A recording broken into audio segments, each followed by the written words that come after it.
আমার ভাইরা এতক্ষণ পর্যন্ত সালাবাতুল আনসারীর মেয়ে হযরতে খামসানা রাদিয়াল্লাহু তাআলা আনহা আমার ভাইরা উনিও রশি ধরে ধরে নিয়ে টানছিলেন। এখন ডাক দিয়ে বলে, বাবা গো, ঘুরে ঘুরে দেখেছি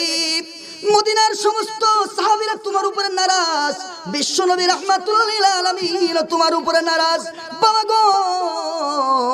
এই আসমানের নিচে জমিনের উপরে তুমি যে আমানতের খেয়ানত করছো, তুমি যদি আল্লাহর কাছ থেকে তুমি যদি মাপ না আনতে পারো, রাহমাতুল লিল আলামিন যতদিন পর্যন্ত তোমার উপরে খুশি হবে না,